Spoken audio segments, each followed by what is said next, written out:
योग किसे कहते हैं? यम, नियम, आसन, प्राणायाम, प्रत्याहार, धारणा, ध्यान और समाधि। तुम गृहस्थी हो, क्या करोगे?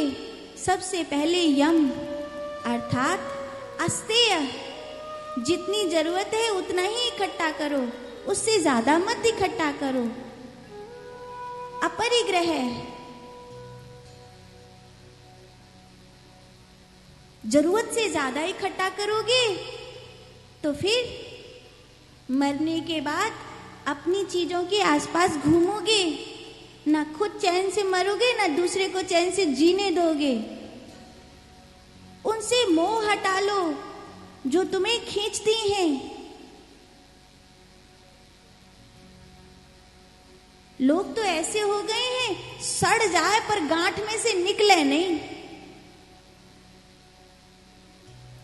डोकरा मर रहे है, बेटा इकट्ठे है गए, बहू बेटा जमाई सब इकट्ठा है हाके, बाबा कछु बोलवो चाह रहे है, ऐसा क्या कछु गड़ो दबो रखो हैगो, भाई बतावे की कोशिश कर रहे होएगो, डॉक्टर को बुलाओ, ऑक्सीजन लगवाओ। देखो जी कर तो दूंगो, कम से कम 1 लाख रुपया को खर्चा आवेगो, ठीक है कर दो, 25-25 हजार सब बांट लेंगे, पर कछु घड़ो दबो रहेगो तो संग ही चला जाओ। बुलवाओ बुलवाओ, बुलवावे की कोशिश करी, दवाई गोली और ऑक्सीजन, बुढ़े में सांस आई और चिल्ला के बोलो, अरे नालायकों, पड्डा झाड़ू खा रहा है, देख नहीं रहे हो पड्डा झाड़ू खागो। इतना कह के बुढ़ो मर गो। 1 लाख रुपया की झाड़ू बची। मरते मरते हुए आदमी की तृष्णा वस्तु में लगी रह जाए, मरवे के बाद भी वो यहीं कहीं घूमता दिखाई देता है। कैसे मुक्त होगा? मां अस्तेय, किसी की चोरी न करना, अपरिग्रह, निरर्थक वस्तुओं का संग्रह न करना, अहिंसा, किसी को पीड़ा न पहुंचाना, और सत्य, कभी झूठ का आश्रय न लेना। माता,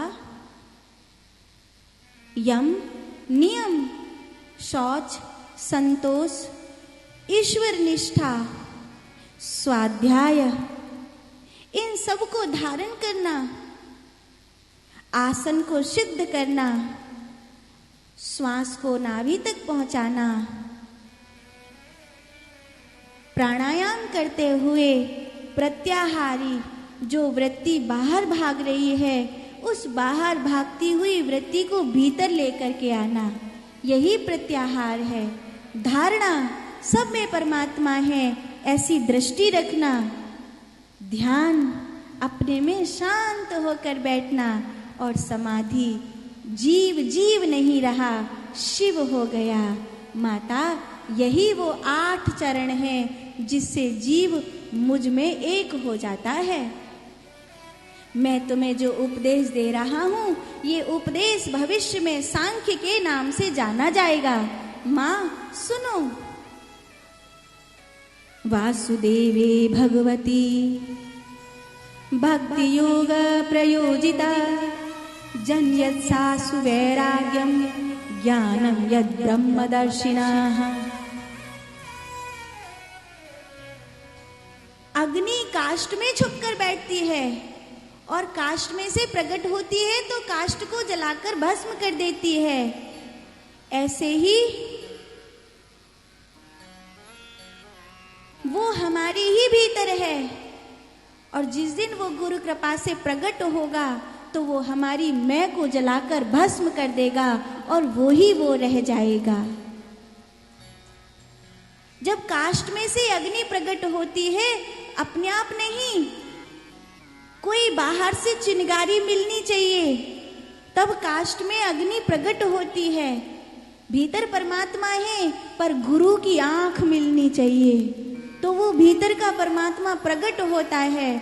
और जैसे काष्ठ की प्रकट अग्नि माँ काष्ठ को जलाकर भस्म कर देती है और केवल अग्नि ही रह जाती है, ऐसे ही गुरु की आंख मिलने पर प्रकट हुआ परमात्मा लिंग शरीर के अहंकार को भस्म कर देता है और केवल परमात्मा ही रह जाता है।